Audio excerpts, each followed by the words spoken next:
即使我们之间有重重的阻碍，可是我还是不想放下这段夫妻之情。我爱你。婉宁，临走之前，我有件事要告诉你。说。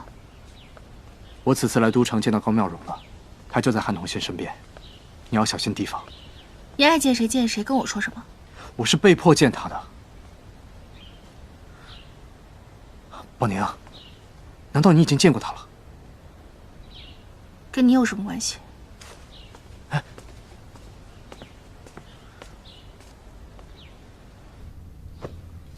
我说这个韩同心怎么跟以前大不相同了？要是换做以前啊，迁都这种事情他早就跳出来了，根本不会想到要去皇陵那儿拦外祖母。原来是有高人支招。什么高人？不过是个被李府赶出去的毒妇罢了。这是奴才安排在慈宁宫的名将小婵儿。慈宁宫的事情细细向公主说来，公主定有重赏。太后身边是不是多了一个人？回公主，自从先帝驾崩之后，太后回宫，身边便多了一位医女。太后让她在范华殿研习药经，并时常召见她，对她很是信任。但那医女一直以轻纱覆面，我们从来没有见过她长什么样子，只知道她姓高。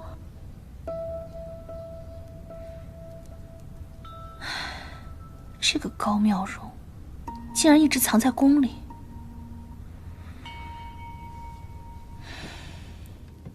该死的蠢货！莫非你是记恨本宫不让你出宫，才故意让本宫难堪是吗？撺掇本宫去那什么皇陵，让老东西当面羞辱。娘娘息怒，奴婢或许才智不足，但一片忠心却是天地可见。娘娘出丑对奴婢有什么好处？奴婢只盼着娘娘早日达成心愿，那时才是奴婢的出头之日。那你可知，那老东西当着天下人的面羞辱本宫，本宫恨不得当场找个地缝钻进去。该死的老东西，什么时候才去见阎王？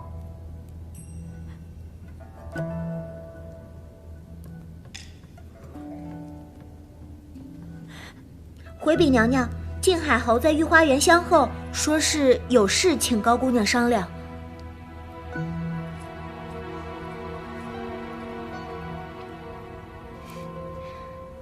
那你就去吧。是，娘娘。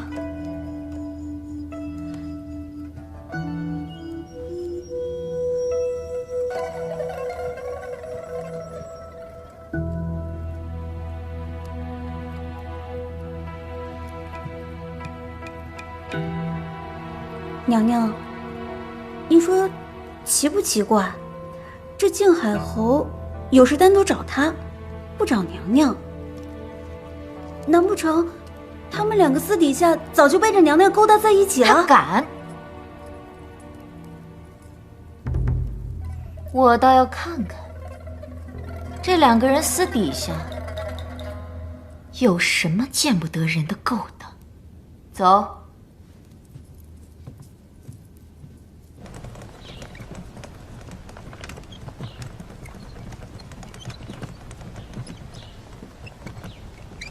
太皇太后也不多歇歇，才睡了这一会子就起来做什么？人老了觉少，反正也睡不着。咱们上御花园逛逛。好。哦，此前让你查的事情可有眉目了？禀太皇太后，奴婢正想和您说此事。再走就到寿康宫了，靖海侯到底在哪里？这就到了，请。高妙容，我没有想到你竟敢躲在宫里。放开我！放开我！果然是你。过去的事情就过去了。我不会因此为难你，但是你不能留在宫里。放开我！住手！放开我！娘娘，娘娘！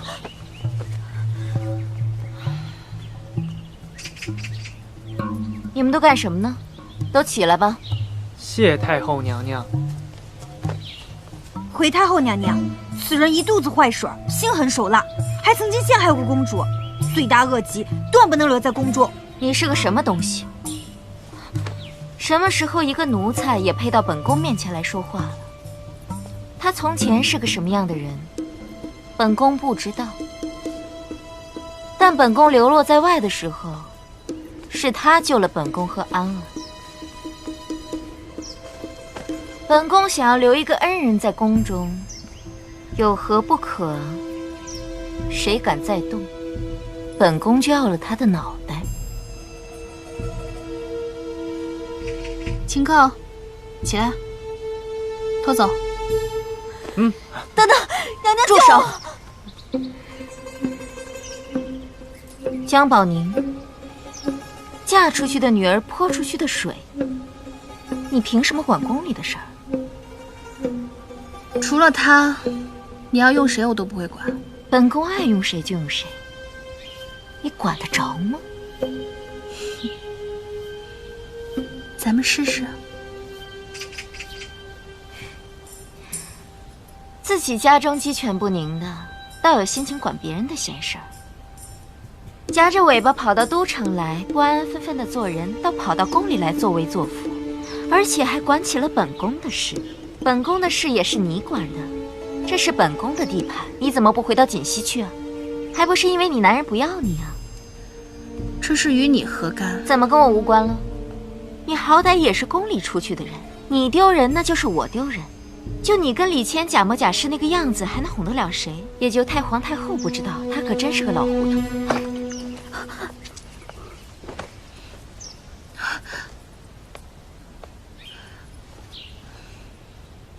他说的可是真的？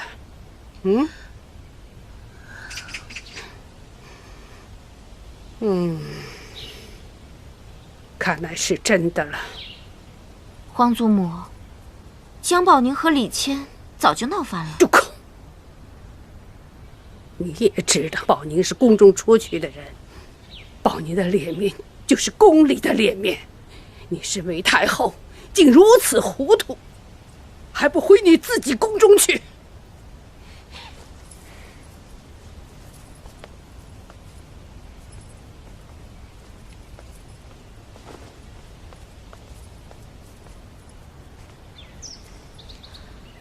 皇祖母，这人是您孙媳妇儿和安儿的救命恩人，那他你以为哀家不知道？就是他，在背后替你出那些馊主意，还站在这儿做什么？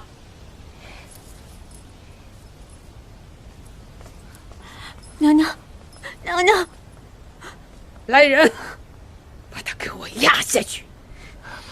娘娘，娘娘救命！娘娘救命啊！娘娘，娘娘！方玲，把你查到的，当着大家的面再说一遍。是。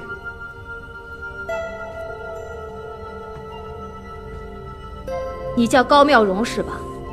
太后自以为把你放在范华殿，就没人留意你。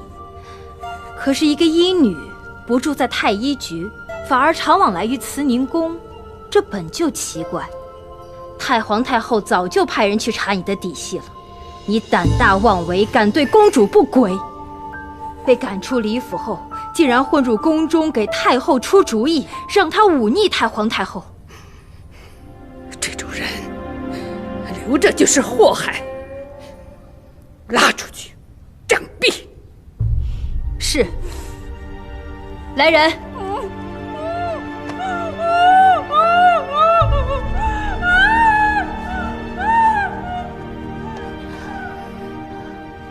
受了这样多的委屈，竟然不告诉外祖母。外祖母，事情都过去了，别担心了。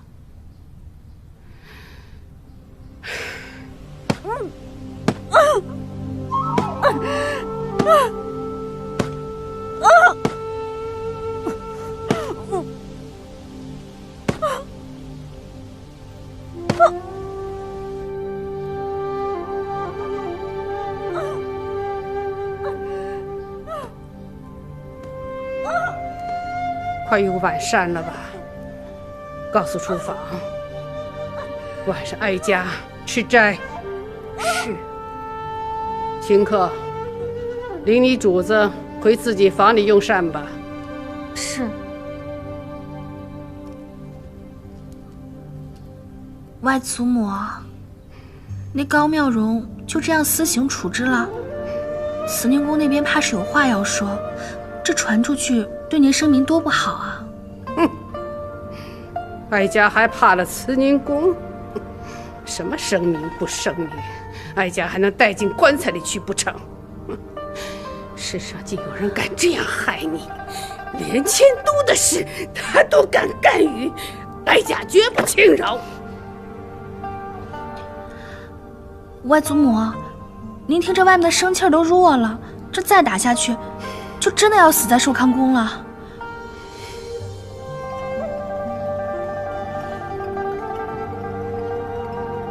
那高妙容她就是该死，但这一则呢，她不能死在这个节骨眼上；二则她也不能死在寿康宫啊；三则她确实也救了韩童心。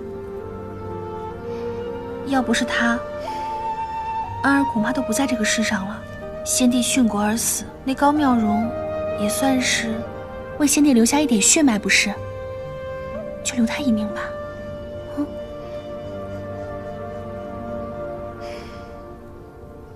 罢了，把他扔进慎刑司，这辈子给哀家关着，不许放出来。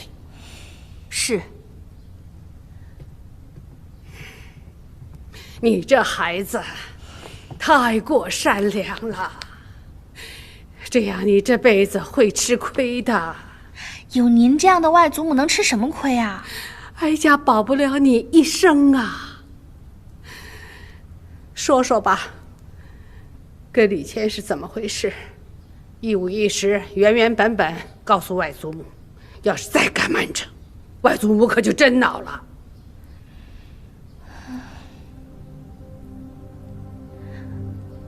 这事儿得从那神鬼兵器图说起。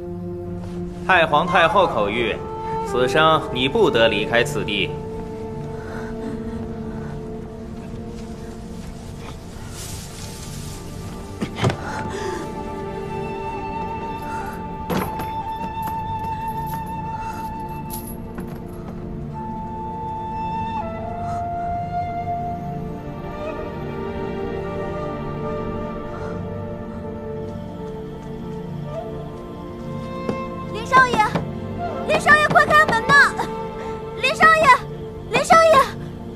小姐不好了！蓉儿怎么了？快跟我来！来，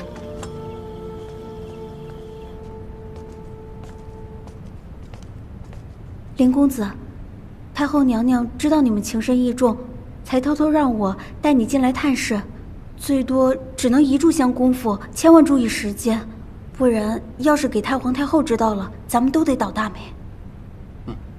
那你快去吧，中间那间我在这里给你们看着。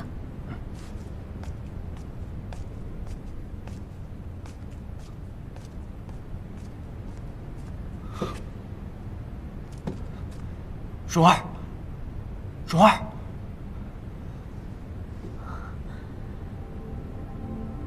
蓉儿，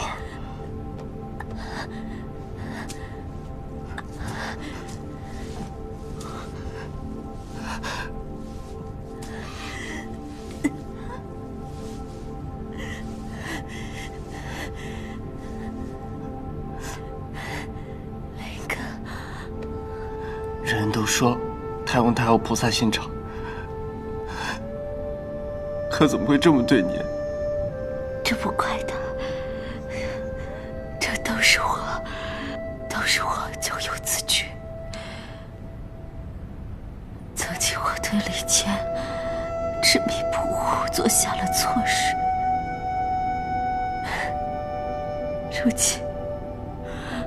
如今我又在太后面前帮他出主意，这都是我该当的。你都付出了这么多的代价，他们为什么还要这么对你？这不能怪太皇太后，我不怨他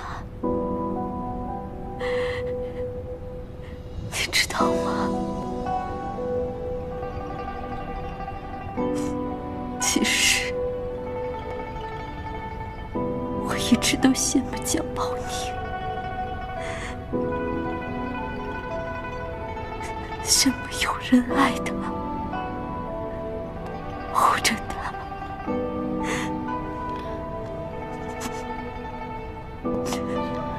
我从小无父无母，跟着我叔叔一起长大。可是现在不一样了，现在我身边有你，我一点也不羡慕别人。林哥哥，能在死前再见你一面。蓉儿，你说什么胡话？我一定会救你出去的。我知道你疼我、爱我、怜我，你可以为了救我付出一切。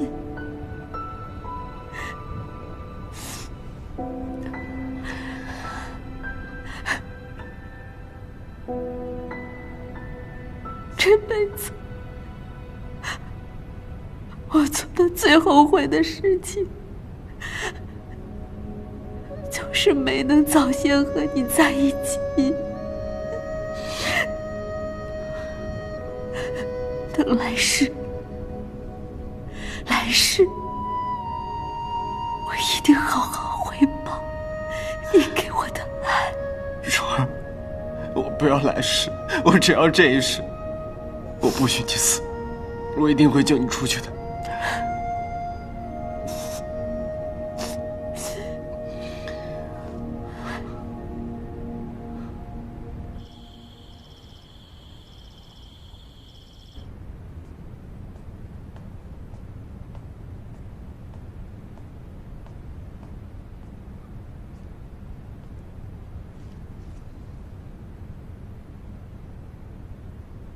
你们真真也是对苦命鸳鸯了。太后娘娘说了，让你再想想还有没有别的办法离间那对男女。若事成，她有的是法子让你离开此地。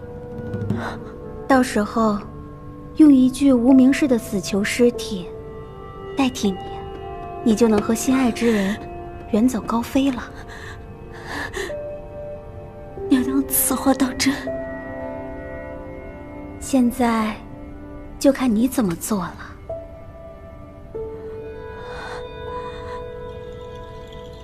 宫中怎么会有这样的猛药？配上其他猛药，以毒攻毒，毒性平衡制成摄生方子，已经用了3个月了。3个月？这么算来，太皇太后已时日无多了。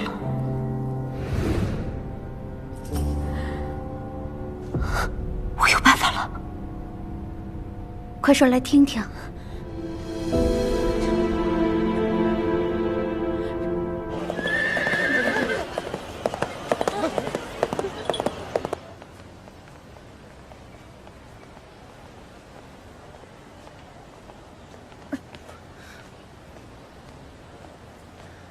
哥，你就不该把兵权交出来，没有兵权你拿什么收锦溪？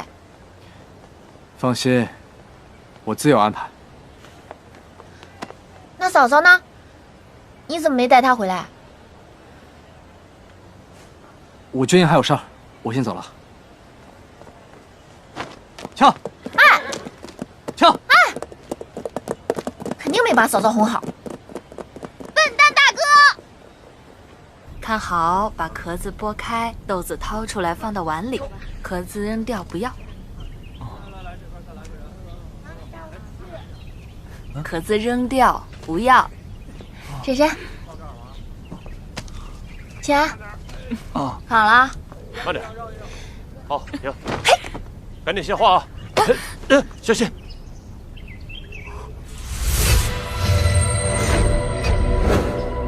不要杀我！等一下，珊珊。果然是他，居然在此遇到。怎么了？啊，没人杀你，没人杀你。怎么回事？我也不清楚，刚才撞了一下，是不是被吓到了？对，我们都看见了，可能就是被吓到了。行，那你去忙吧。是。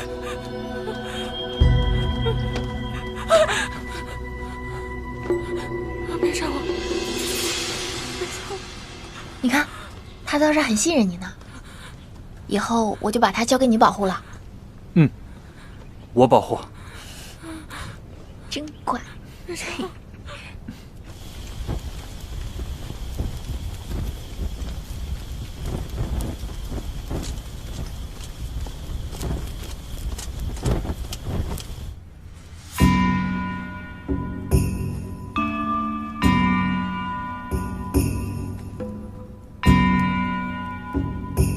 王上，说，锦溪的探子回报说，李谦离开了都城，回到了锦溪，还交出了兵权。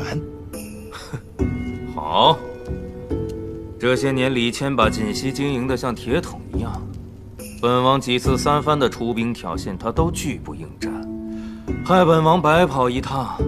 这下好了，也算是除了本王这一桩心头大患。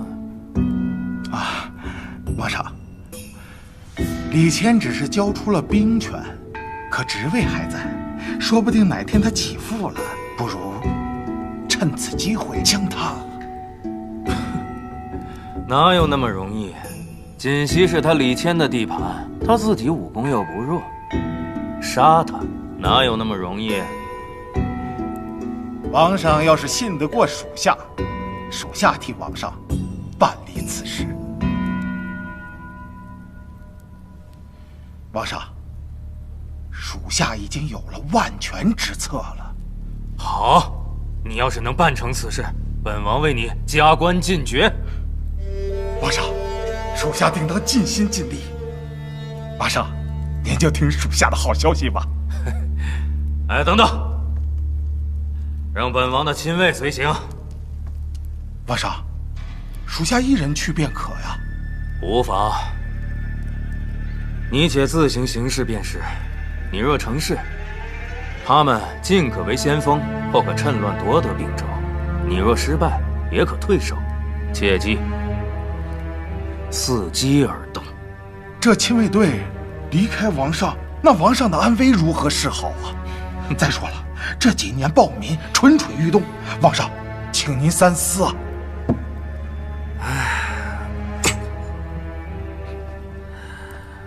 我问你们，在这永庆国里，谁能动得了本王？谁又敢？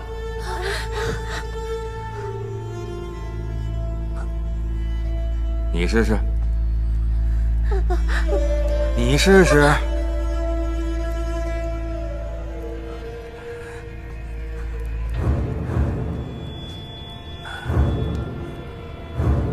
你试试。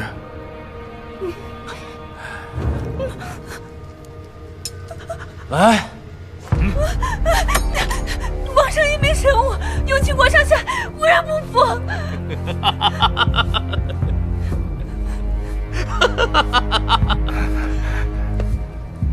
看见没？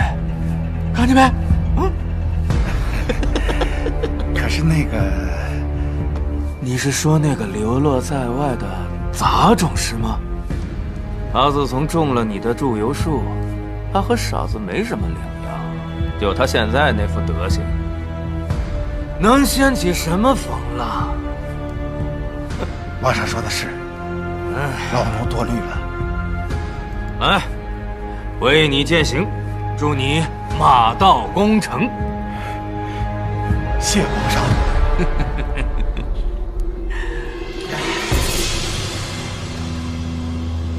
大人，现在我们应当怎么办？你继续打探，我会将消息告诉二王子。上次交代你的事办得怎么样了？大人，这些年我们潜伏在岸，不断拉拢游说各路民间义士，以图共抗青海暴政。现在已颇具规模，只等二皇子一声令下。知道了。猪肉，新鲜的猪肉，客官来选一下吧，买点吧。李管家啊，你说这些东西你自己采买便好了嘛，干嘛非拉着我一起？哎呀，小姐，咱们夫人和老爷都去都城了，这公主要回宫了，咱家现在女主人一个都没有了。你这年纪1年大4、1年，也该学学料理家事了啊！我教你怎么挑肉啊。要做包子饺子了，你看这个有肥有瘦的。庆安，选哪块啊？要不就要这个。李管家，我还有事儿，我先走了啊。哎，女工不会做，家事也不会做，将来怎么嫁得出去啊？下次带你去看。庆安，哎，姑娘干什么呀？对不起啊，我认错人了。走走。东东，你找我？庆安，你怎么在这儿啊？我去李家，李家说你在街上，我来找你了。知道了，走吧，回善堂。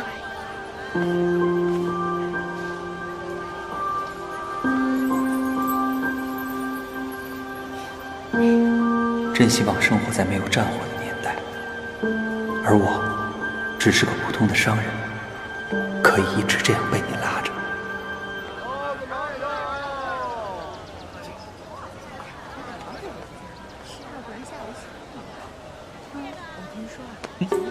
宠大小姐，好巧啊！金大人，你怎么会在这里？啊，那个董小姐，你待会儿干嘛去啊？谈生意。哎，那个，待会儿要是有空的话，一起喝一杯吧。我说了，不当你的酒用。哎，珊瑚，珊瑚，哎，珊瑚，你到底要做什么？那个，我现在不相亲了。与我何干？那，你还相亲吗？与你何干啊？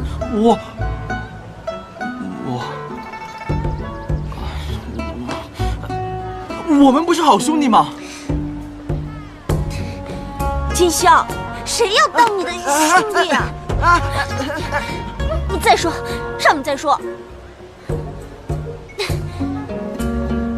我怎么就眼瞎至此，看上这么个东西？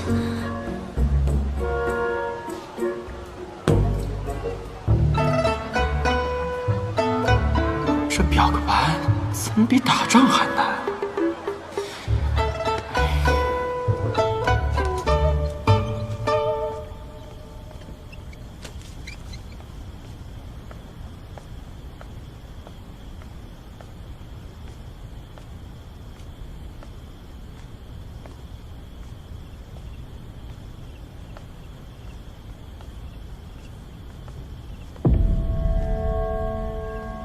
我今日和安部街头见面，安部发现庆泰的人已潜入秉州，定有所图，我们必须有所防备。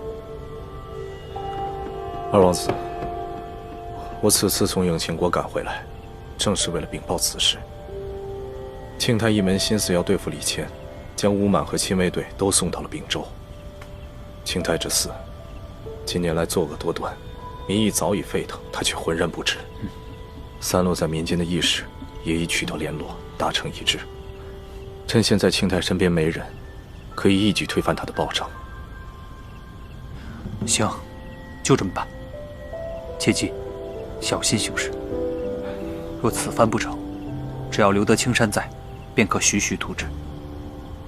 我处境尴尬，不便提醒李谦，派几个我们的人去看顾着李府。是。今日差点被东东发现，以后我们尽量在晚上见面，以避人耳目。不过二王子，纸终究包不住火，你什么时候才让李姑娘知道你已经恢复神智了？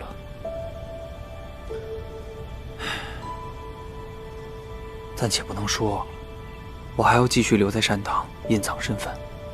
只要我一旦恢复了永庆国二王子的身份，我和东东之间就再也没有可能了。可是李姑娘生性豁达，即便知道了，应该也不碍事。思谦，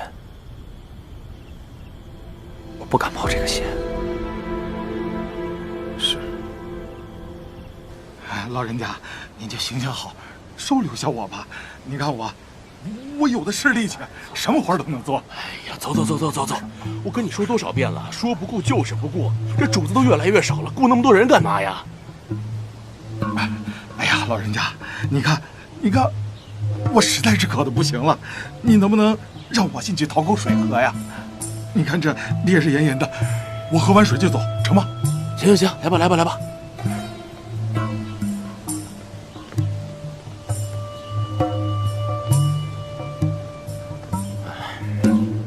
管家，你一定会雇我，不信你看我的眼睛。你的眼睛有什么好看的？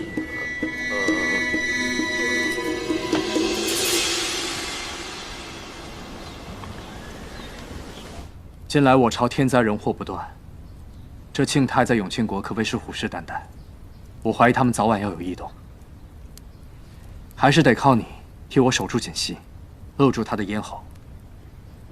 你看，尤其是这里，进可攻，退可守，最是紧要的关隘，我可把它交给你了。你放心，我以性命担保，绝不负你所托。好兄弟。哎，国家大事你跟我说了1个晚上了，你自己的家事如何？公主怎么没有跟你一起过来？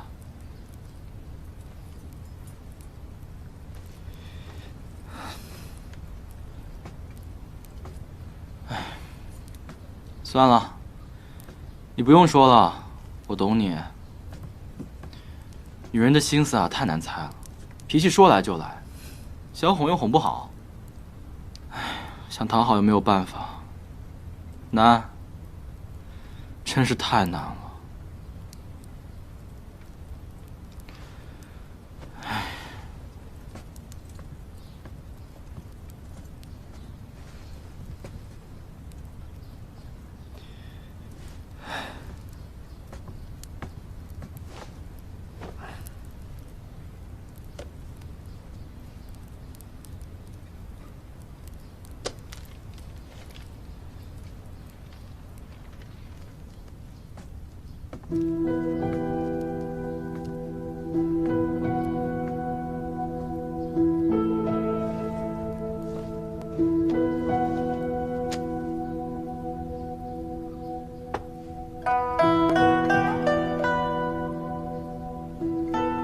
宝宁，你终于回来了。想我了吗？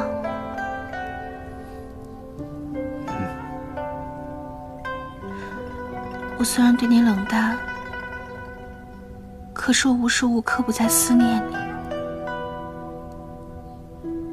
即使我们之间有重重的阻碍，可是我还是不想放下这段夫妻之情。我爱你，我也爱你，宝宁。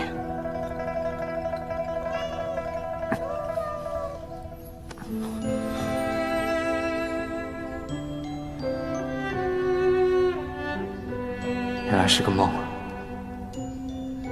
宝宁，你也只有在梦里的时候，才会这样对我吧？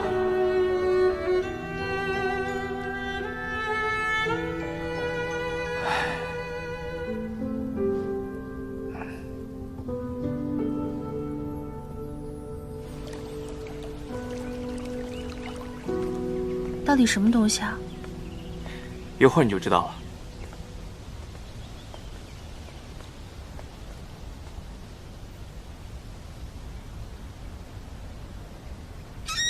就为了看一只鹦鹉？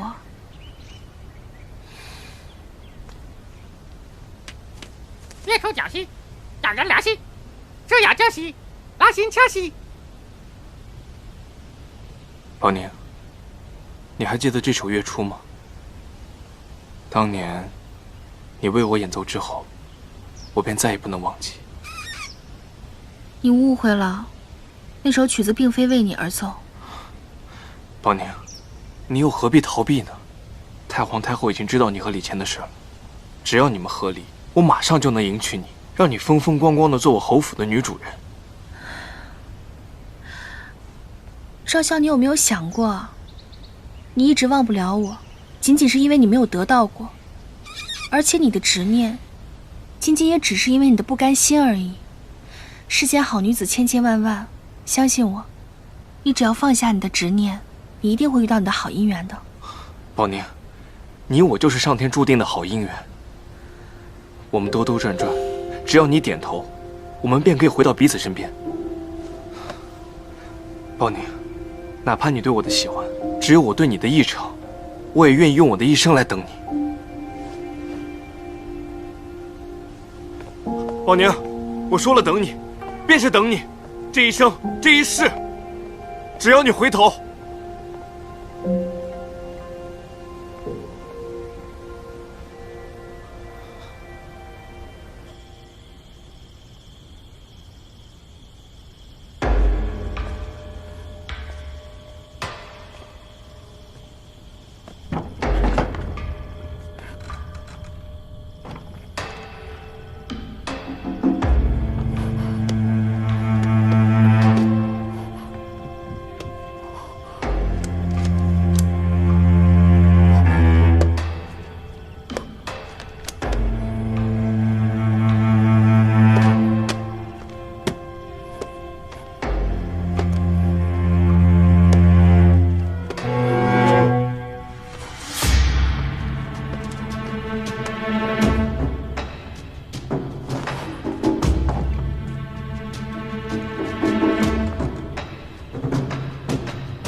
说，到李府来做什么？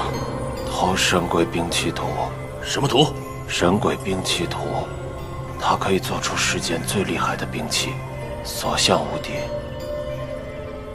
有这种东西，在哪里？李管家，王爷马上就要回来了，还得请您去开西花院的门。你自己去便好。可是钥匙在您那儿呢。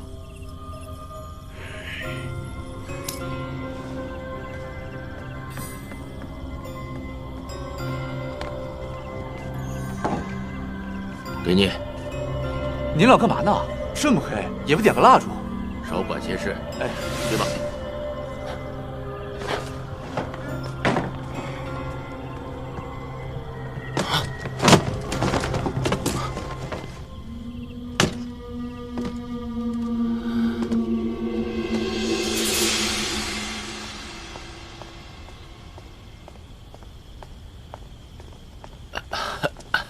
大公子，咱们府上发生一件怪事，我想向你单独禀报一下。你们3个去书房等我吧。好。是。什么事这么着急啊？王爷，刚才我去你书房的时候，发现有个黑衣人。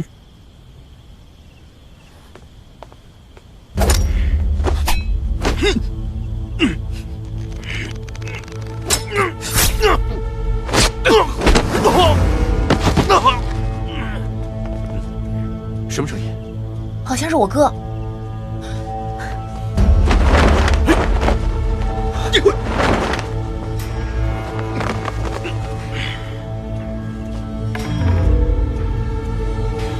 你是谁？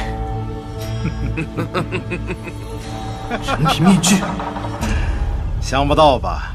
为了杀你，我在此地蛰伏了很长时间。李谦，受死吧！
王爷，哥，王爷，王爷，没事吧？王爷，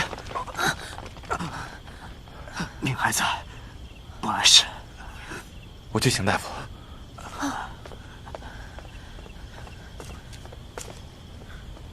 多谢兄台相救，不知高姓大名。区区贱命，不足挂齿。在下有事在身，先行告辞。救命之恩，李某必定报答。若有事，尽管来李府找我。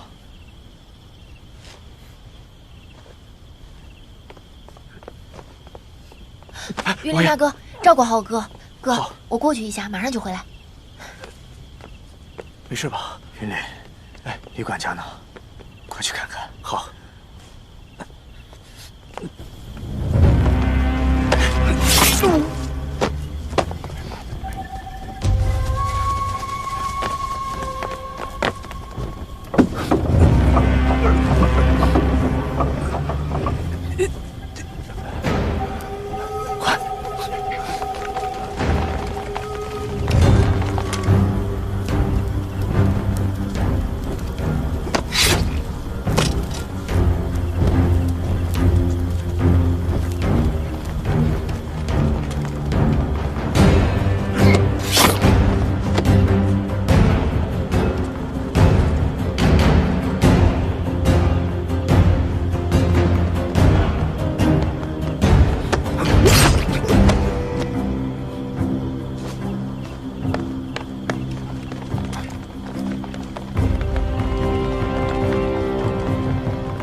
不好了，王上！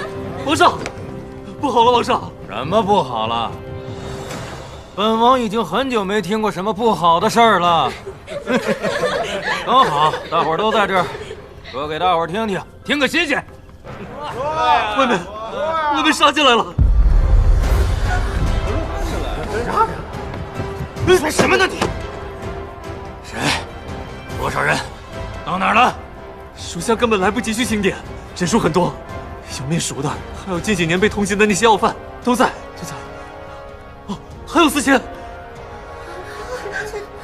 请安呢？并没有看见二王子。王上，咱们人数不多，他们就要杀进来了，快走吧，再不走就来不及了。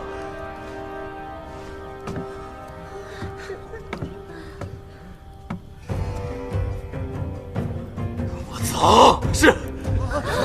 走。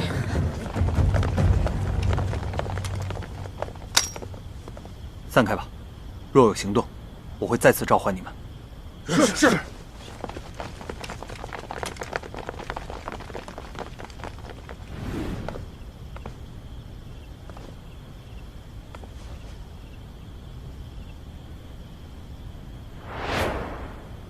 他不会认出我了吧？庆安，站住！站住！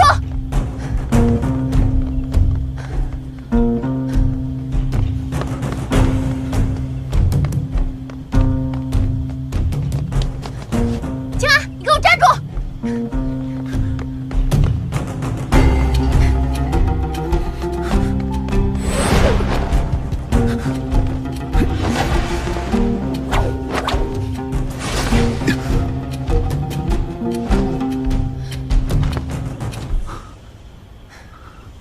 千安，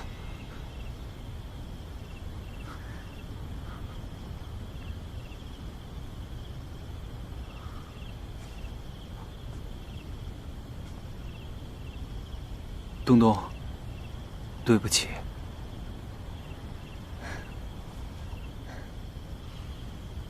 我知道，当我浑浑噩噩的时候，我是需要你照顾的傻小子；但当我清醒的时候，就变成永庆国的二王子庆安。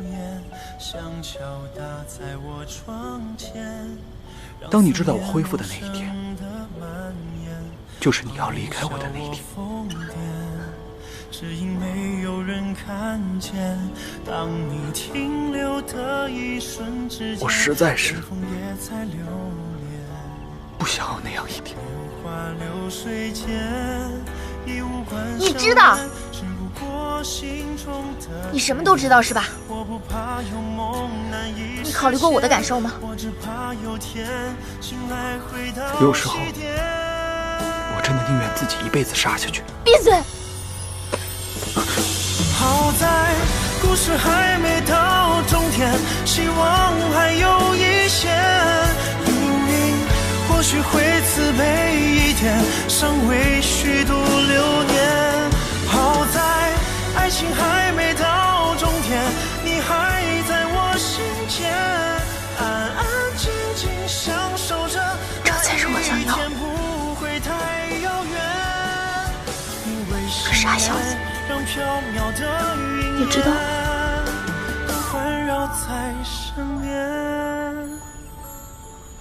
东东，你以为我们经历了这么多以后，我还会在意你是什么身份？我要是真的在意，我当初就不会去找你。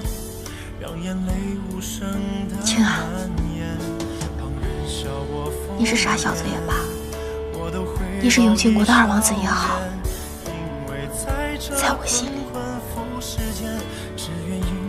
你一直都是我的庆安。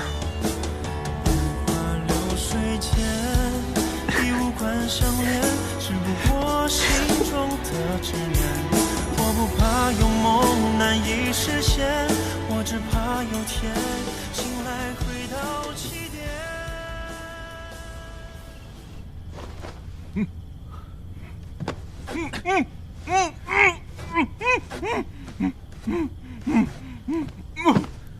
王爷，王爷，真是老天开眼了！我以为这辈子都见不到您了。那个奸杀的把我塞到这里面，天天向我打听家里的事情。这老天爷怎么让这种人活在世上啊？你没事就好。幸亏他们想从你嘴里抢话，才留你一命，不然可真见不到你了。李管家放心，王爷已经将他杀了。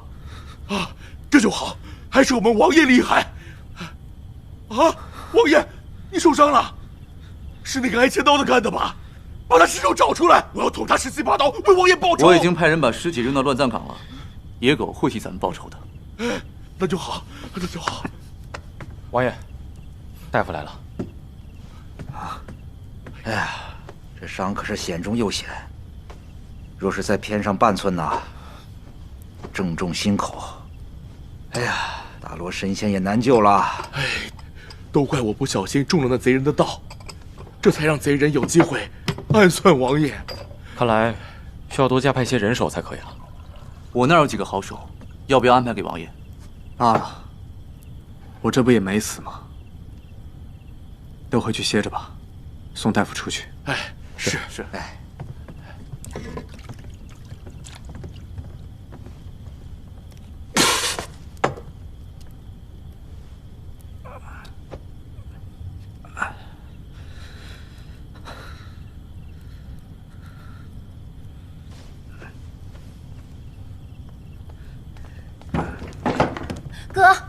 哥，我有话要跟你说。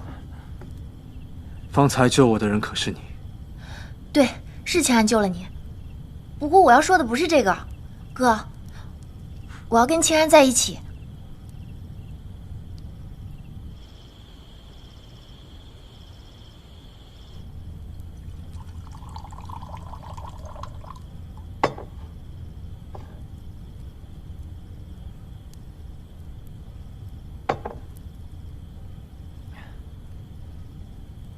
董志，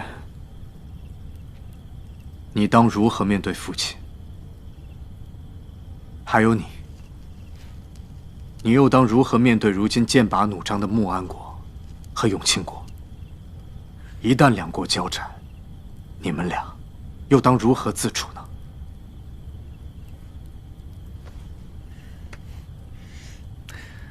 我和东东已经做好了准备，此生此世，无论遇上什么样的困难，我们都不会放开彼此的手。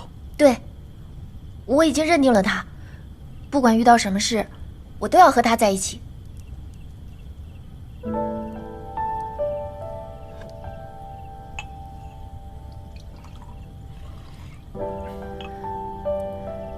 哥，到时候爹要是不同意，你可得帮我。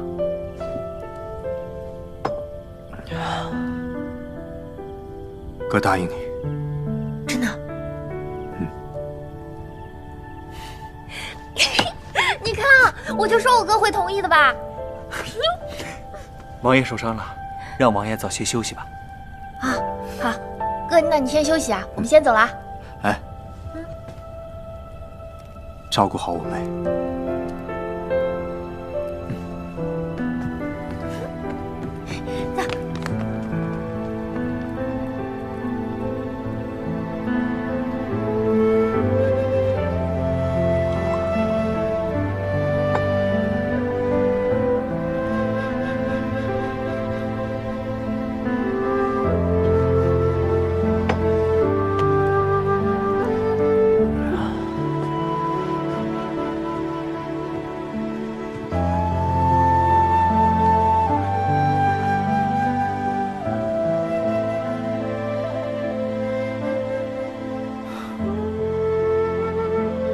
一个小女孩都能做到的事情，你李谦竟然做不到，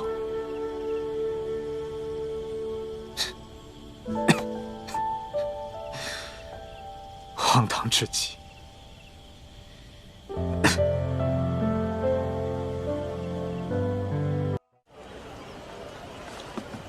侯爷，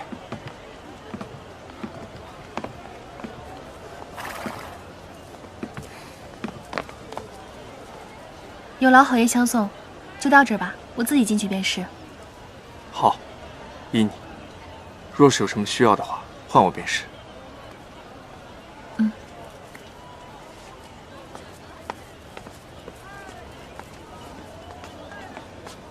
侯爷，这么好的机会，您不陪着公主进去吗？你懂什么？不能逼得太紧，逼太紧了，她就要逃了。你去把金海涛找来，让他把人聚齐，议事。是。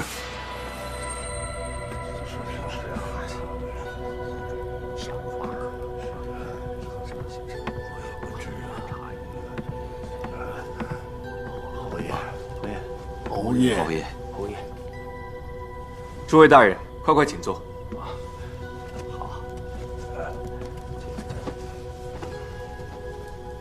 信王李谦无诏入宫，且又对永庆国只守不攻，居心叵测，实是我穆安国的隐患。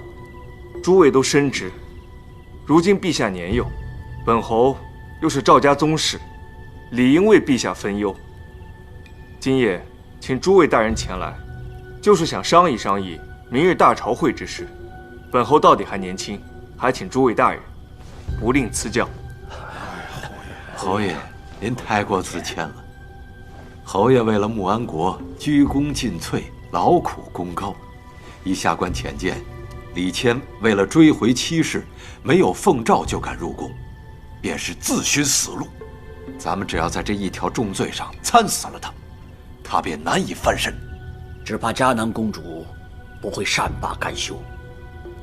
他们夫妻二人若联手，此事将很难办呐。这一点倒不用担心。不过信王李谦为人狡诈，城府深沉，就算嘉南公主不插手，只怕这一条罪名参不倒他。好在我们还有锦西众官绅的联名书，到时候不怕他不认贼。不错，想让李谦认栽，的确是不容易。像这会儿，不单是我们在这儿议事，他那头也并没有闲着。靖海侯此举一看就是针对信王。信王一旦倒下，便无人再能与他争锋。天子上佑，到时他挟天子以令诸侯，穆安就真的要变天了。正是如此。我等前来，并非与靖海侯党争，而是为了穆安国的安稳。我们行事问心无愧，如今要想的是明日的朝会该怎样应付。不知靖海侯会有什么打算？明日朝会，侯爷有何打算？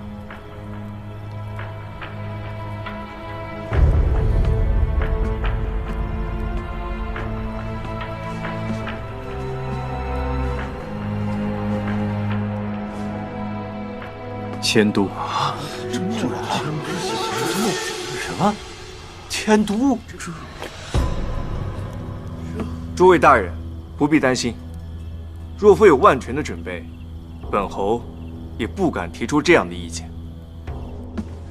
自古以来，天子守国门，都城位于北方，离永庆国不远。要守护好都城，全靠魏楚中间的锦西的兵力护卫。我身为信王，更是动弹不得。倘若将这都城迁往了他处，便会大大削弱对锦西的倚仗。这样一来，我这信王的位置便会一落千丈，也好对付得多了。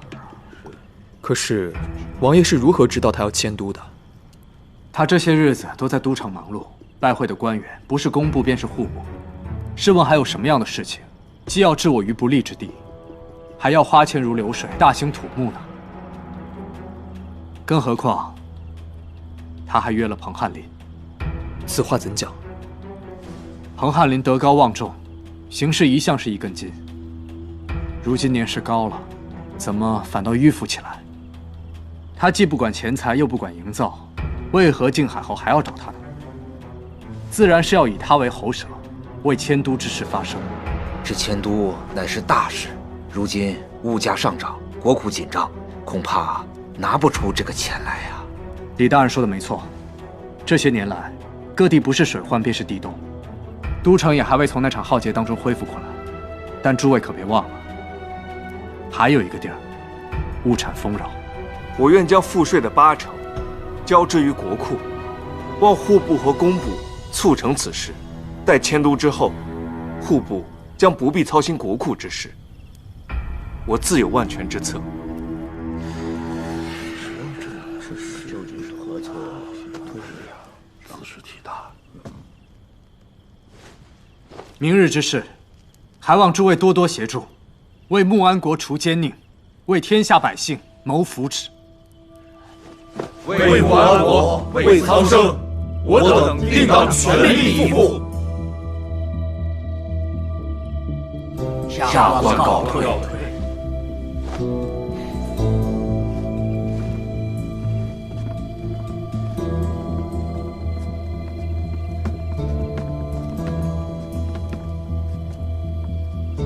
其实我最担心的还是明日李谦的杀手锏。你是说太皇太后？不错。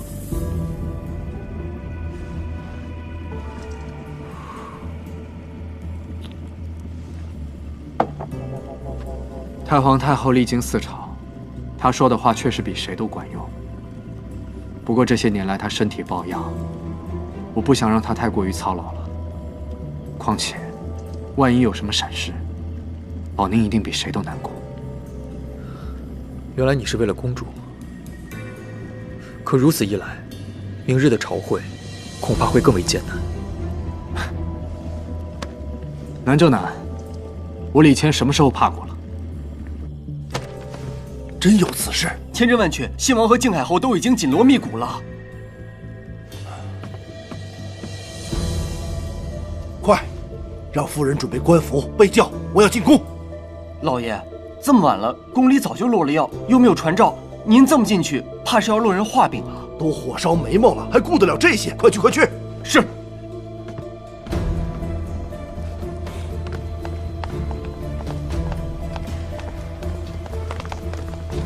大人，皇宫重地，不得擅闯。本官有急事要求见嘉南公主。左大人，现在宫门早已落了药，您这会儿见公主，这不是让我俩为难吗？本官求见嘉南公主是有军国大事，此事若是耽搁，轻则人头落地，重则天下倾覆，你们担当得起吗？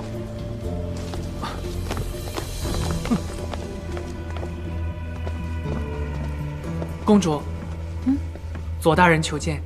他一个外臣，这深更半夜的，为什么要来见公主啊？熊十宝信里提到过，说他去之后可以找那个左大人决断，他是个靠谱的人，叫他进来吧。是。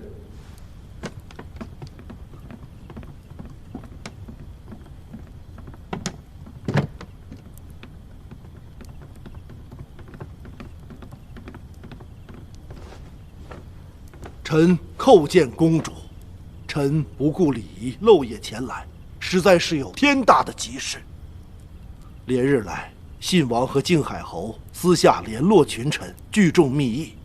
臣打听到消息，他们商议的竟是……左大人，我只是一个女子，前朝的事情也不太好掺和。公主，先帝遗旨命公主监国，国家大事公主怎能不管？当年的穆安国，若不是公主，早就危矣。如今的穆安国是公主保下的，明日之事也只有公主可以力挽狂澜。公主，可知他们商议的是什么？他们要迁都啊！迁都？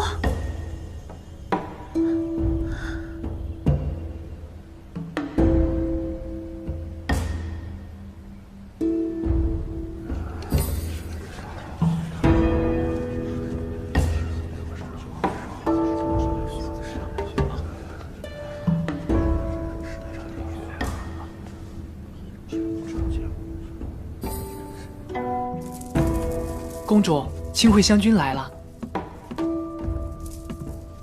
本宁，你知不知道最近发生什么事了？曹轩最近忙得几天都不见人影，我问他，他又不肯说，只说让我不要担心。可我这怎么能不担心嘛？确实是有大事。什么事啊？关乎江山社稷、黎民百姓的大事。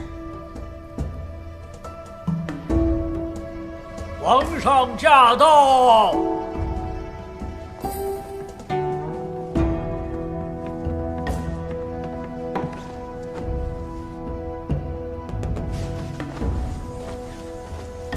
吾皇万岁！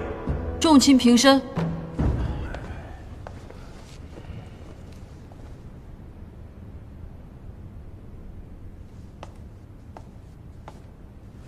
陛下，臣随边大营军监金海涛有本参奏。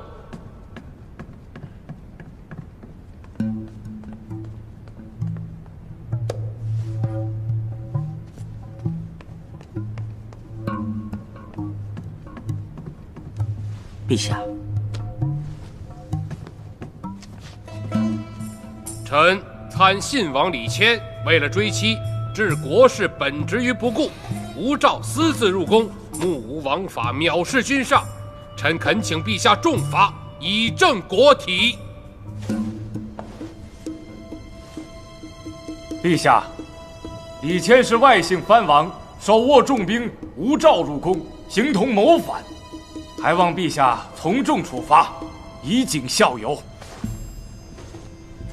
臣附议。臣附议。臣附议。臣附议。臣附议。信王好大的胆子，当着陛下的面被参，竟还如此坦然自若。你眼里还有没有陛下？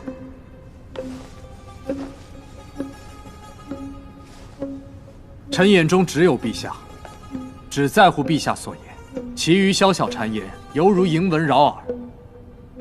不听也罢。你无诏入宫，怎是谗言？各位大人口口声声说我无诏入宫，不知可有凭证啊？你得罪了嘉南公主，把公主气得独自回了宫。你怕公主回宫后向太皇太后告你一状，对你不利，你便急吼吼地赶回来。此事天下皆知，你还能瞒得了谁呀？晋王，你还不如俯首认罪，还能落一个敢作敢为的坦荡之名，不至于惹天下人笑话。汪首府、金军监，你们二位皆是朝廷的大员，当庭参奏，难道就不先查一下宫中的批文吗？你什么意思啊？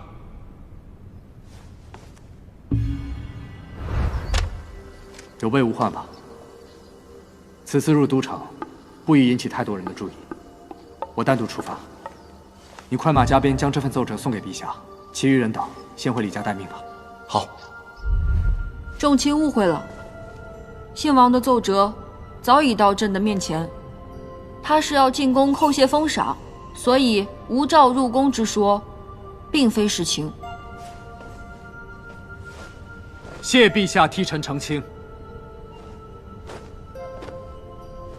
臣替陛下镇守锦西，牧养百姓，本是分内之事。陛下一向信赖有加，今次更赐封号，臣感激涕零，特来叩谢圣恩。爱卿镇守边疆，居功至伟，信自封号，实至名归。快请起。谢陛下。陛下，臣还有事启奏。信王李谦数年来畏敌怯战，每逢永庆国挑战，皆必城不出，葬送我穆安国威名，惹敌国耻笑。长此以往，我穆安国国威何在？如何震慑敌国？我锦西军民皆为之痛心扼腕，因此联名上书，恳请陛下为锦西官民和乡绅做主。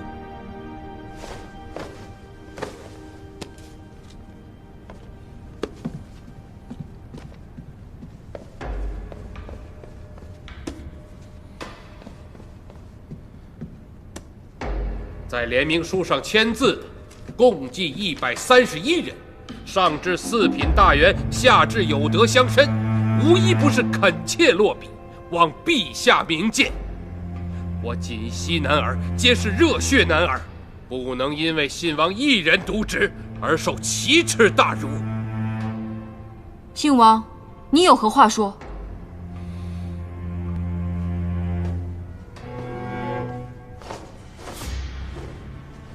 启禀陛下，当年永庆国入侵，锦西首当其冲，敌军所过之处，满目疮痍，十室九空。老母哭着呼唤儿子，幼儿哭着呼唤父母。锦西老百姓为打这场仗已经付出太多了，一旦再开战，不知又有多少人家破人亡。所以这些年来，臣坚守不出，不浪费精力和财力，就是为了让老百姓们重建家园，养精蓄锐。假以时日，定能与永庆国一决高下。信王当真是巧舌如簧啊！只有守护好国家，才能做到与民生息，两者互不妨碍。譬如靖海侯坐镇南民，外御海寇，内护百姓，养我穆安国国威，保一方安泰，这才是藩主所为。哪像信王你，明明是为敌辱国，却说得如此冠冕堂皇。陛下，靖海侯不顾百姓生死，强行征兵，又囤积粮食高价卖出，南民的百姓赋税之重，为天下之首，天下人尽皆知。过往者皆苦不堪言，怎么到了金军监的嘴里，这南民却成了人间乐土了？道听途说，不可信，还请慎言。不错，那等路人的闲言碎语，怎比得上我这白纸黑字的联名书？信王怯战不出，辱丧国体，罪大恶极，望陛下重罚。这联名书亦可作假，可百姓的肺腑之言句句属实啊！承恩公说我这联名书是假的了？臣附议，臣附议，臣附议，臣附议，臣附议。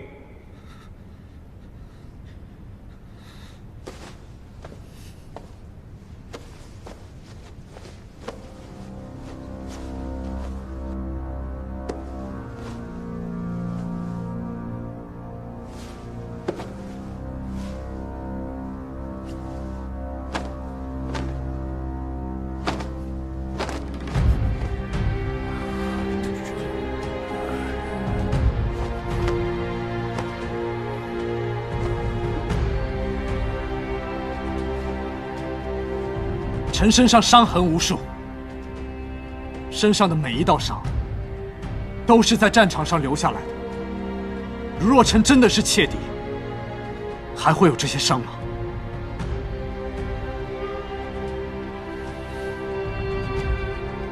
不知金军监敢不敢宽了衣裳，让大伙儿看看，你是如何身先士卒的？你这是军前事宜，还不快把衣裳穿上！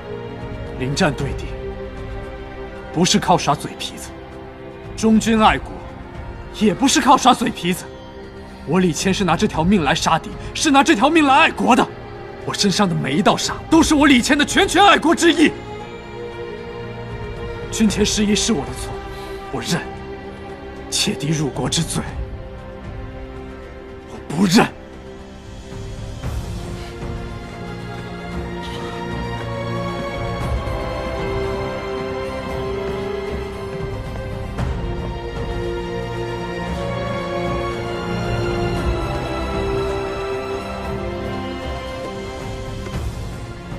信王之忠心，朕再清楚不过了。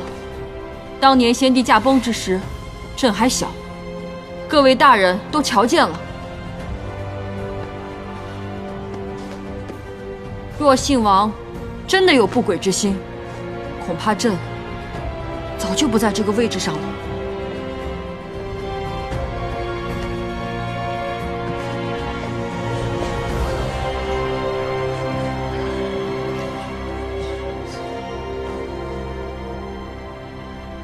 陛下，我这联兵书，联兵书之事，朕自会裁夺。若无他事，今日朝会到此为止。陛下，老臣有本启奏。老翰林，请讲。陛下，今年上半年江南连日暴雨，已经发生了2次大水灾，朝廷罢免了2名总管。8月，江南的漕运河畔又被洪水冲垮了，漕运暂时停止，而黄河关中段却没有修好，漕运一停，粮价一度飙升，如今1斗米已经卖了30两银子，当地许多人被迫北迁或南下，流民满地呀。彭翰林，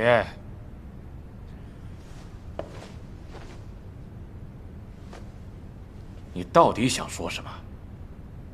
都城的气数已尽呐，陛下。自从当年永庆国攻陷都城，先帝和雄师殉国，从此穆安国便7灾8难不断。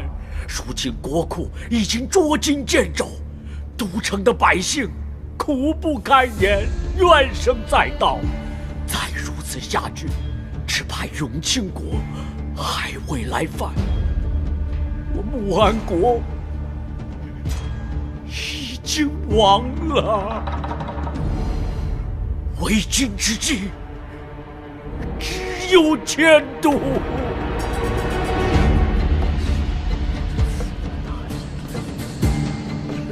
终于来了，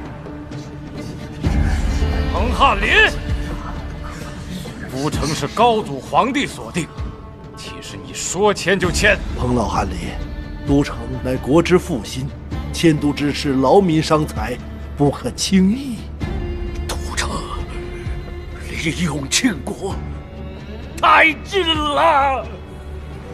高祖皇帝在时，朝中名将如林，随便拉出去一个，也能威震9州。如今呢，是众军饷不足啊，各地还得自己筹饷来养兵。老臣试问，如若永庆国再来进犯，如何抵挡？谁来抵挡啊？你王首府是否能像前朝的熊首府一样，以身殉国？啊！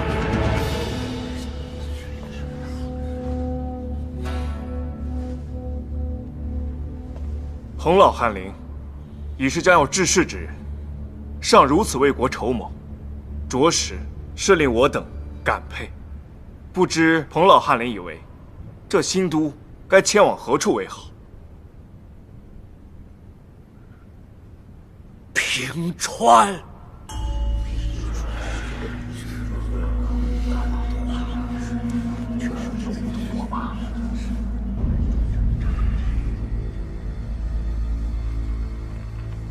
宝宁，这方法真的有用？这是治本的法子，需要些时日才能见效呢，所以得越早越好。小马，快马送给珊瑚。是。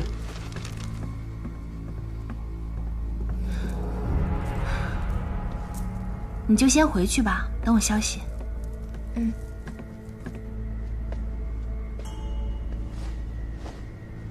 平川是江南名城，更是鱼米之乡，十分富庶。若是迁去平川，倒十分相宜。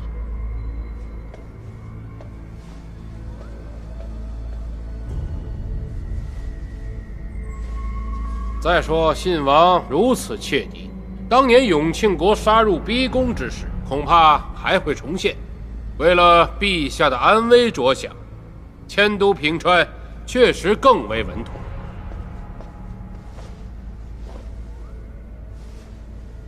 北有永庆国，南有海寇，不论南北，皆是腹背有敌。迁不迁都又有什么分别？不然，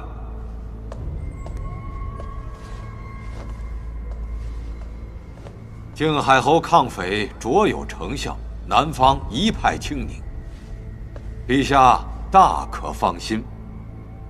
且江南士族林立，可以为国选拔有用之才，百姓富庶。赋税也十分可观，国库便可宽松一些，军饷也不成问题。如若来日与永庆国开战，也有一争之力。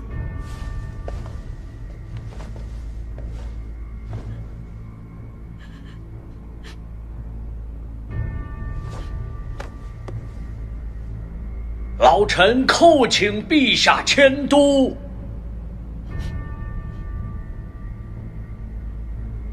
臣等复议迁都。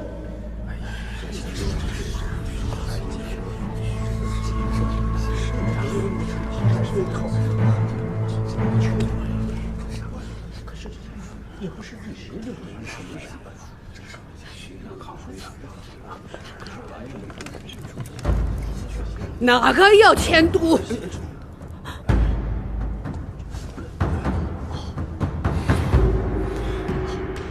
给哀家站出来！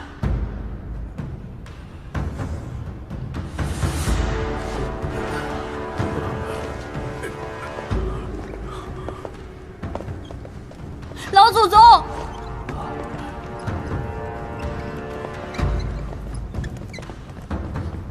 老祖宗，喜儿不怕。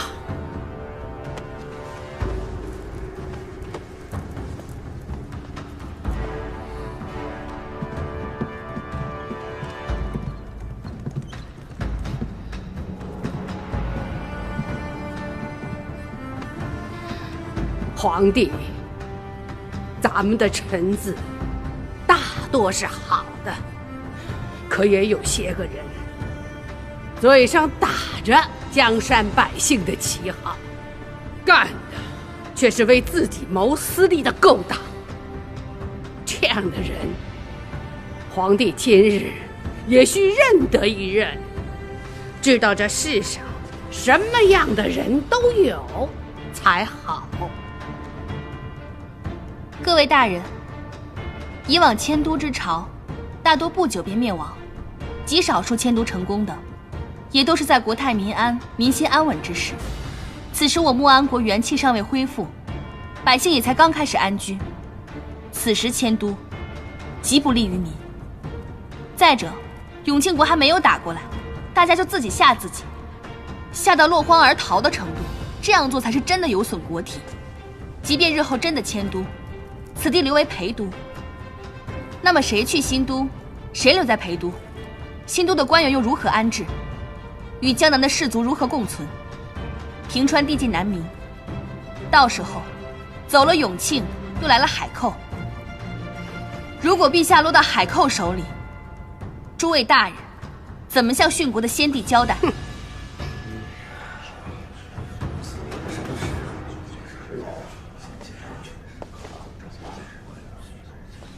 迦南郡主所言极是，都城乃龙脉所聚，一旦迁都，断了龙气，势必会影响国运。冯翰林、金海涛，如此后果，你俩怎么承担？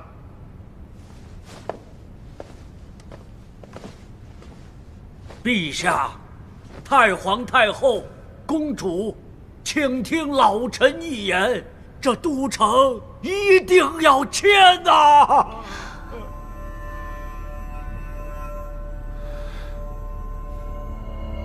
滕翰林，你也一把年纪了，有人胡闹，不劝说这些，反而被人拆作急先锋打头阵，你，哀家看你是越活越糊涂了。要迁都，你们迁，哀家不迁。哀家献帝爷的灵宫在这里，永安的墓在这里，都城的百姓在这里，哀家哪里也不去。对，朕也不迁，朕要在这儿陪着太皇太后。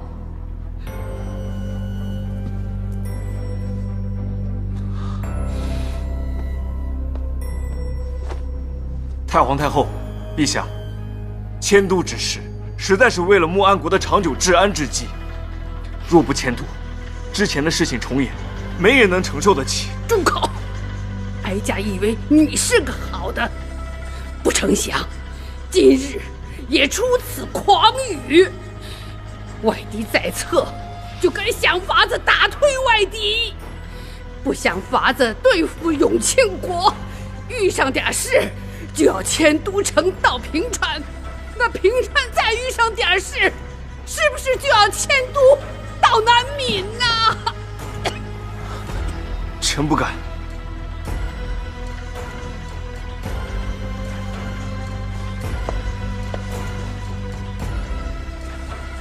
迁都一事暂且放到一旁。靖海侯、金军监，咱们来说一说锦溪之事如何？不知信王有何打算？联名上书一事，臣责无旁贷，臣愿交出兵权。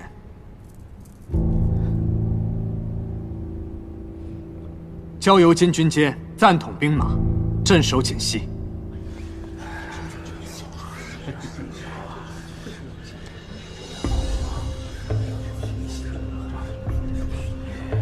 好吧，朕准奏。谢陛下，谢太皇太后。若无他事，便退朝吧。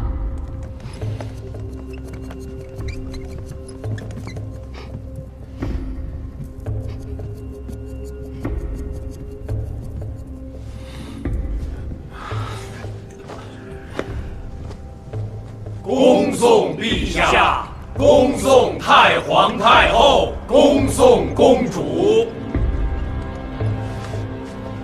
侯爷，你看这迁都之事，哎，没上说，迁都原本是为了削弱李谦，如今李谦把军权也交出来了，这迁不迁都的也没有多大妨碍了。不，迁都之事势在必得。不过太皇太后才发了话，我们不能急于一时。金军监，你先把兵权收了再说。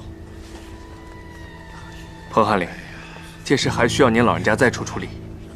侯爷请放心，这件事做成了，老臣的心血便不曾白费。告辞了。告辞。请。左大人，迁都之事，不知道您是怎么看呢？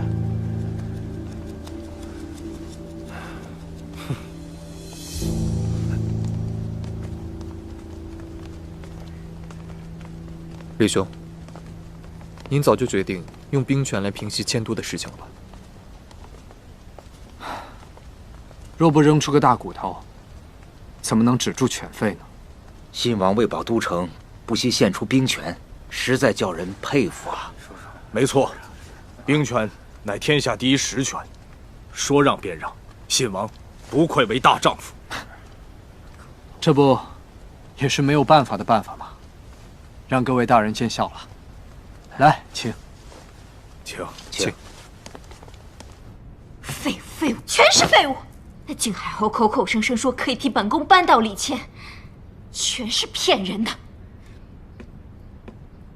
娘娘别气，小心气坏了身子。滚开！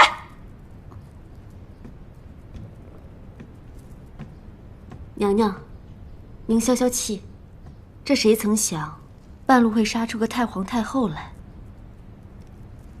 那老东西，半截身子都进棺材里了，还出来坏本宫的好事。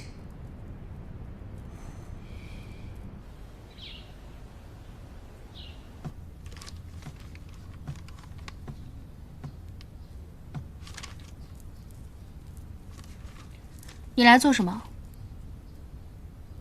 今日朝堂之上，多谢你出手相助啊。我可不是为了你，我是为了天下百姓。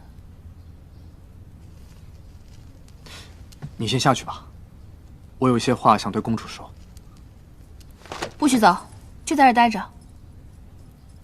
我跟他没什么好说的，王爷请自便吧。我想和你聊聊迁都之事。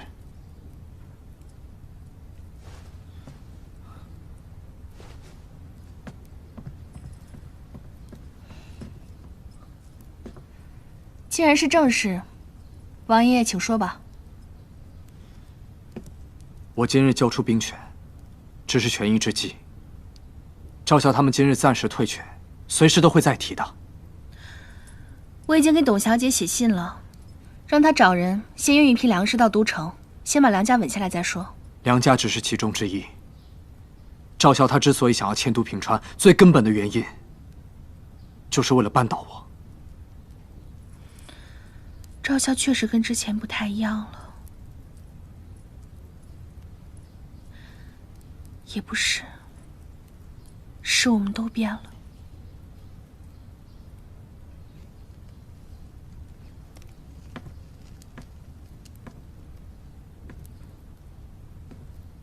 宝宁，我对你的真心从来都没有变过。参见太皇太后。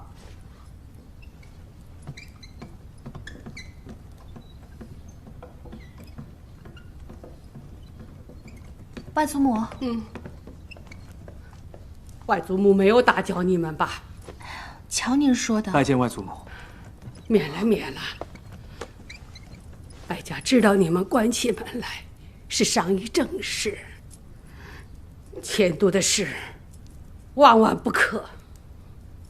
外祖母少不得得豁出这张老脸干一仗，断了他们迁都的念头。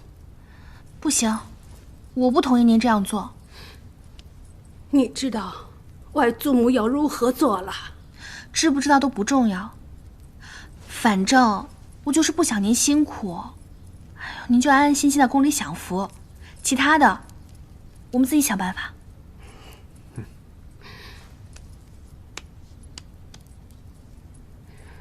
只要你们两个好好的，外祖母就踏实。哀家还能活几时？能为你们做点事，哀家心里高兴。不光是为你们，更是为穆安国，为百姓。就算是日后我去地下见你们的献帝爷，我也不能袖手旁观。外祖母，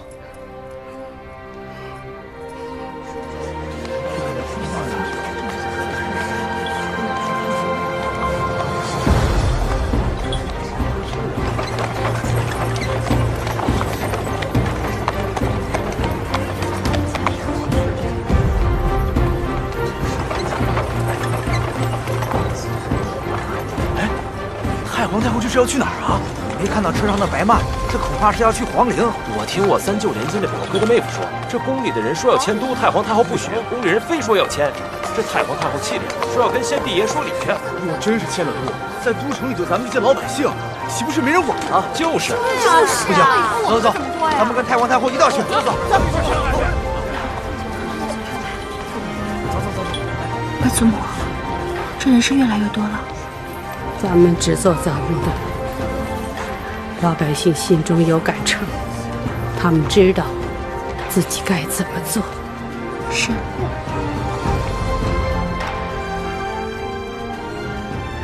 太皇太后带着嘉南公主去哭陵了。什么？哭陵？整个都城都惊动了，百姓们扶老携幼，都跟在车架后面。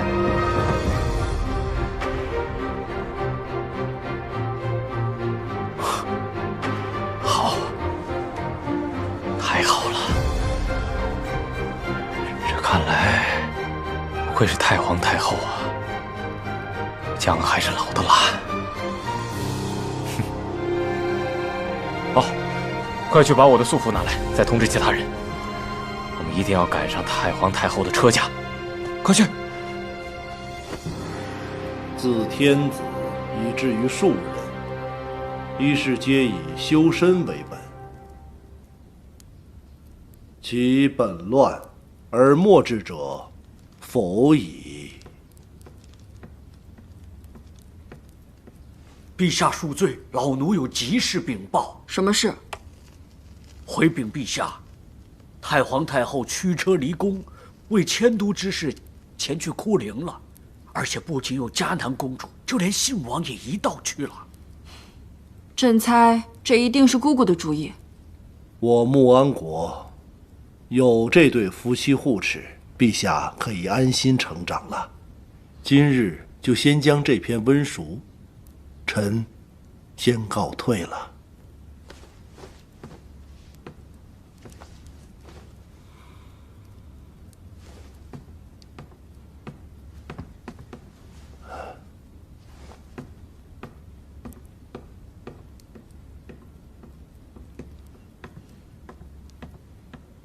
朕猜左师也去哭陵了。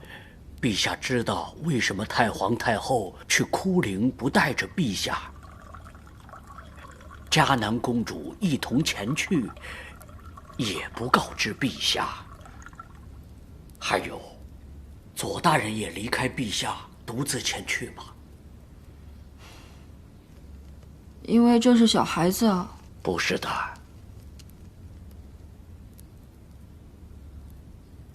陛下，这是因为他们都想保护陛下。现在他们正在替陛下打一场不见硝烟的战争，替陛下冲锋陷阵，替陛下抵挡刀枪剑雨，为的就是能让陛下更好地接管天下呀。朕懂了，朕一定要好好读书，将来做一个好皇帝。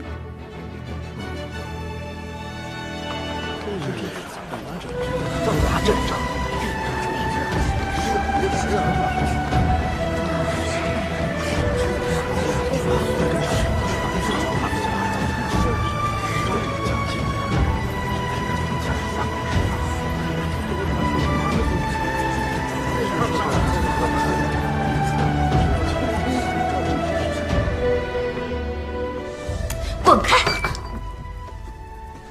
你们都是死人吗？寿康宫有什么动静，竟没有察觉，等出了宫再来告诉本宫，有什么用啊？还不快去找靖海侯！是娘娘，靖海侯怕是早已知晓，他在宫里宫外都有人，消息比咱们灵通。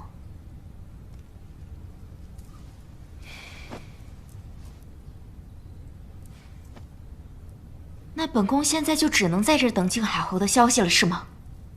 你们快替本宫想想，到底还有什么法子能阻止此事啊？娘娘，太皇太后去祭拜先帝，谁也没有权利去阻拦。靖海侯怕是也难阻拦。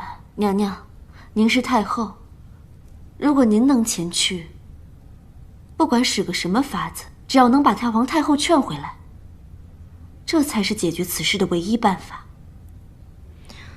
我去，那老东西不得把我骂回来吗？他怎么可能给我好脸色？娘娘，您若能忍一时之辱，那迁都之事就有望在意；如若不能的话，迁都一事恐怕无望了。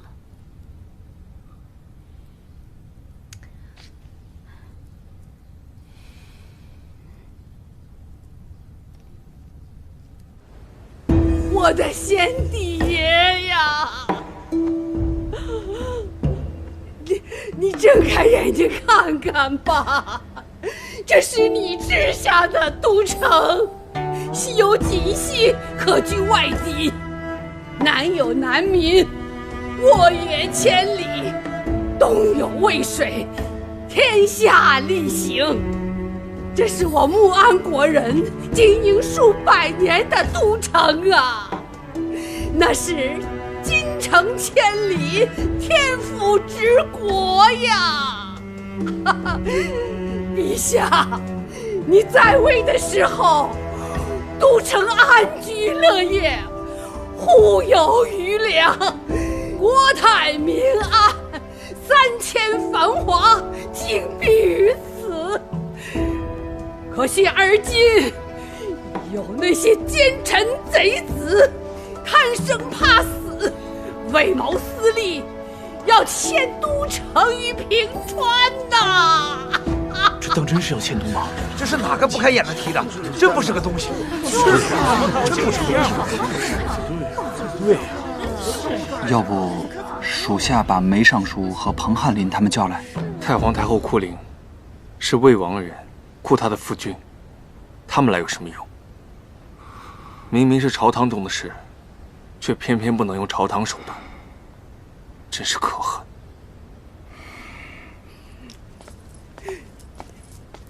先帝爷呀，我的先帝爷呀，陛下，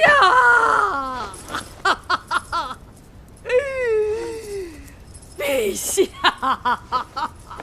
皇祖母，孙媳妇儿给皇祖母请安。这里是郊外，风大，您别再感染了风寒。孙媳妇儿是特意来接您回宫的。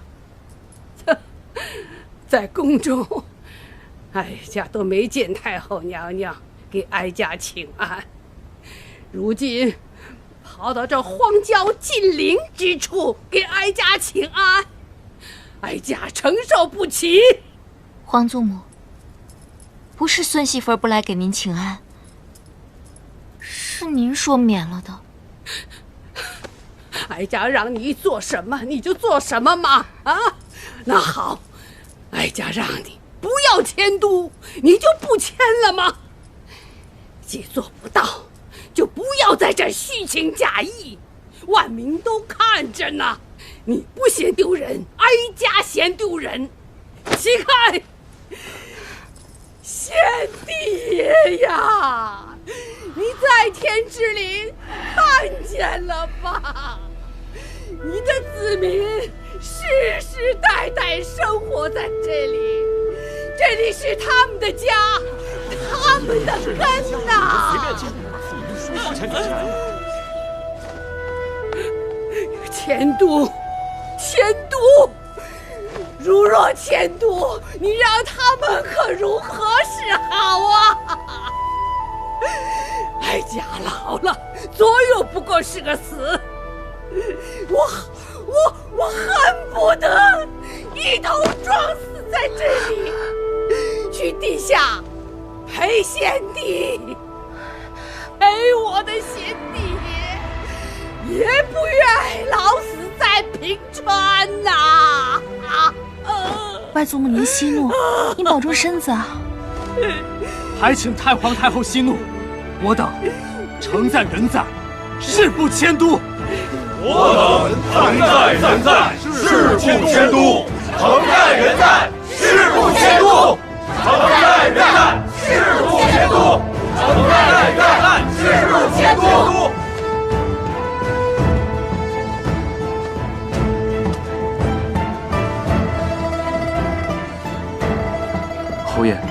这迁都之事之后怎么说？都到了这一步，还有什么可说的？侯爷，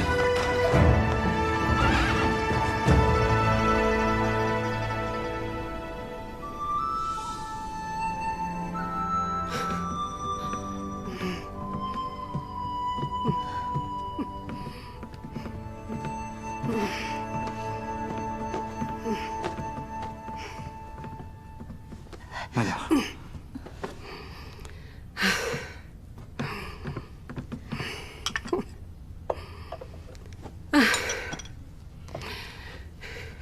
太皇太后，公主怕您劳累，早起出宫前就炖好的参汤，您喝口解解乏吧。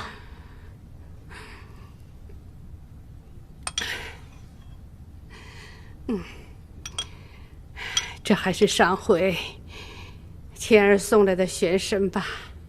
是。好孩子，都是孝顺的。这都是孙旭该做的。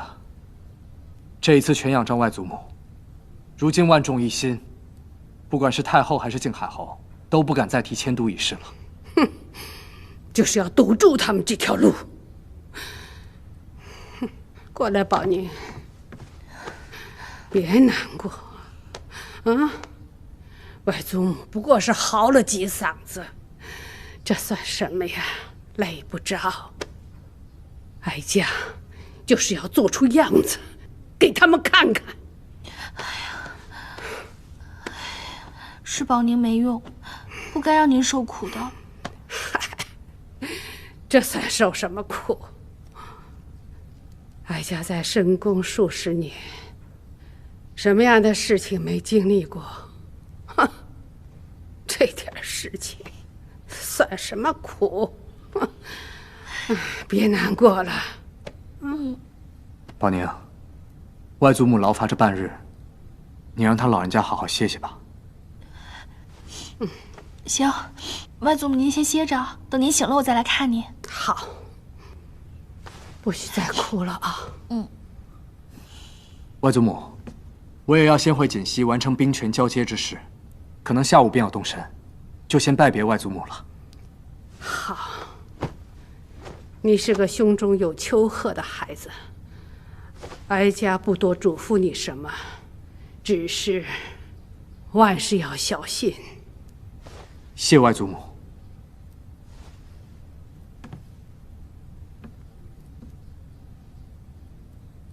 宝宁，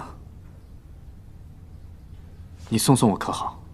对，小夫妻要分开一个时期。宝宁，好好送送。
我来取太后的补药。这是青年玄参、灵芝和黄芪。